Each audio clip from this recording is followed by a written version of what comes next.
to our world of technology. Every Wednesday, 11 a.m. to 12, Citizens Tech Talk with Mina, expanding our global reach through technology. 93.7 Citizen FM, Abuja. And welcome to the Citizen FM News at noon. I'm Lawrence Umoite.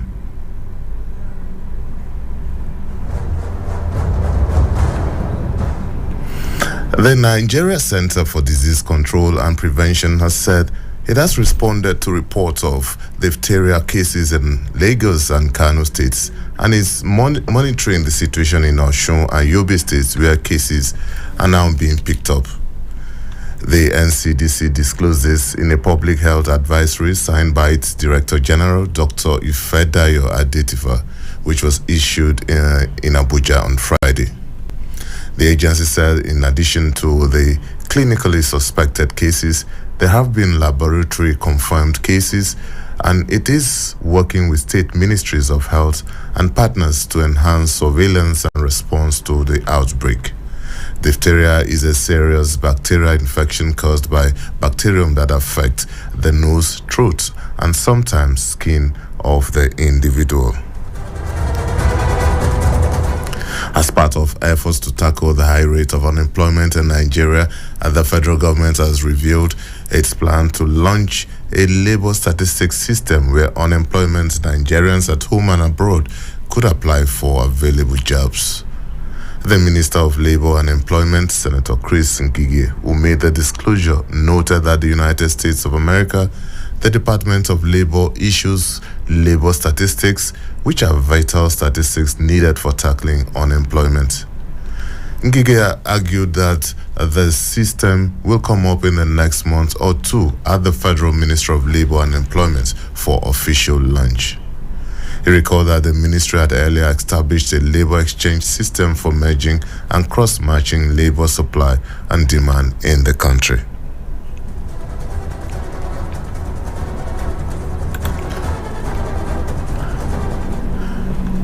The presidential candidate of the All Progressives Congress, Asiwaju Bola Ahmed Tinubu, says he would tackle insecurity and improve the nation's economy if elected.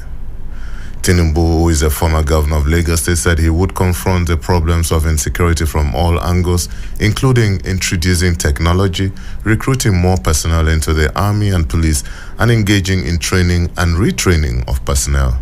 He said if there are employment opportunities, good education, and other opportunities for advancement, security would improve.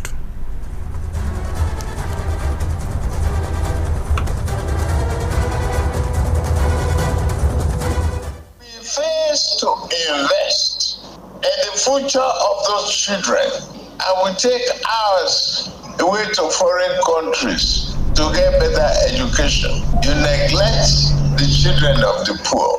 The consequences is what we are saying now, asking for security. They become threats to your own investment.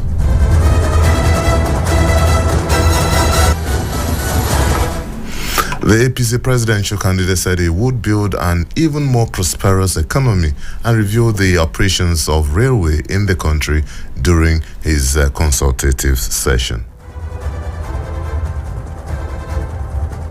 Corruption. Without a vacuum cleaner, we are doing it gradually. We don't want to scare the investors of today and that of the future.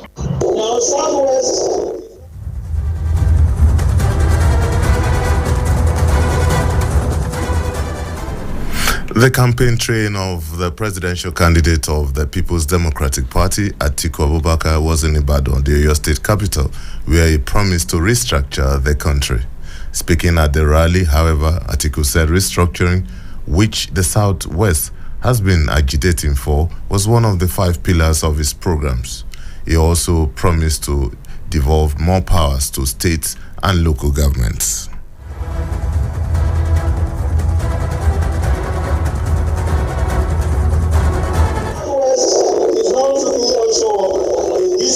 That's why in our economic program, we are committed to making sure that the industrialization of the Southwest is achieved and have the support.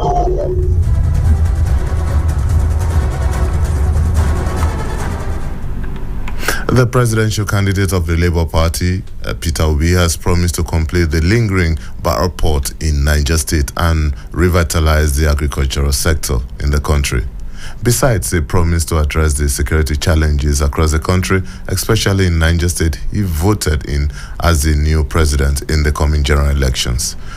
Peter Obi, who was addressing his supporters at Polo Ground in Minna, Niger State, said the abandoned Barrow port is strategic to the economy, to the economic well-being of not only the northern part of the country, but the entire country.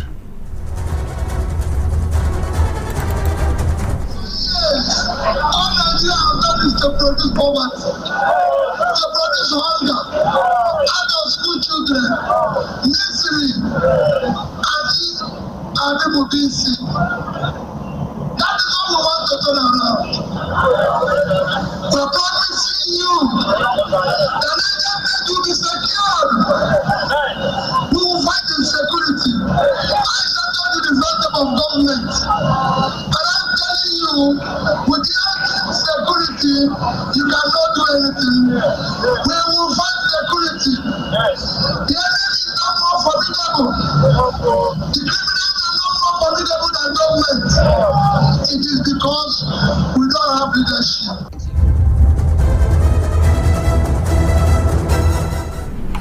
The Director General of the World Trade Organization, Ngozi Okonjo-Iweala, has raised concern about the fears of deglobalization in the ongoing World Economic Forum in Davos.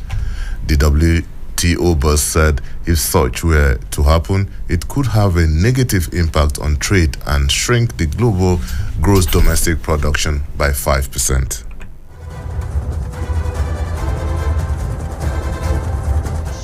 Davos that is being talked about is the issue of deglobalization, the fact that the world might break into, fragment into trading blocks. And if that happens, that could have a real impact on trade. And we have done work at the WTO to show that if the world breaks into two trading blocks, decouples into two trading blocks, it would be very, very costly. We will have a 5% decrease in global GDP in the long term. And for emerging markets and developing countries, it could be up to 12%. So we have to be very careful that we do not lose the economies of scale that comes from trading in an integrated world or the technological spillovers, because if we do by decoupling, it will be very costly. So if we want to grow and for trade to be a part of it, the one thing that we're saying here in Davos is that we must not fragment. She also revealed that the WTO was discharging its responsibility as an avenue for resolving trade disputes among members. As you know, part of the function of the WTO is that it has a dispute settlement system, but perhaps the only one in the world, the only global one that members come to when they disagree with each other or they think that WTO rules have been violated. The point that we're saying to them is that it's probably better to try and mediation, dialogue with each other, to try to resolve issues. That is far better, it's faster, and it's more amicable. There were issues with China and Lithuania and the EU, the US versus the EU and so on. But we're encouraging dialogue first. And I think it's working. We've got the EU talking to the US about the Inflation Reduction Act. South Korea is doing the same. So instead of bringing a dispute to the panel, they are trying dialogue. So let's see how that resolves. And for some foreign stories now, the head of one of Somalia's Union of Journalists has appeared in court for a third time in an ongoing trial of charges of incitement after criticizing a government ban on media reporting of activities. Abdele Mumin was arrested in October after saying the directive could be used to target government critics. Somalia launched a large-scale offensive last year against the militant group and appears to be having the upper hand.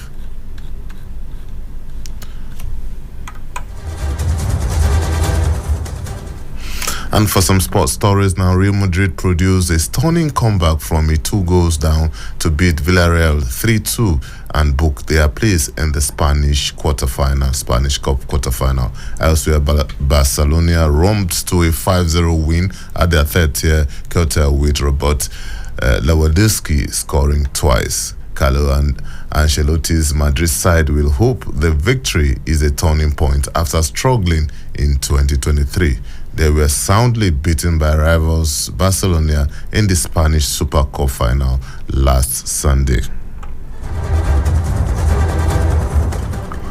And that is Citizen FM News at noon.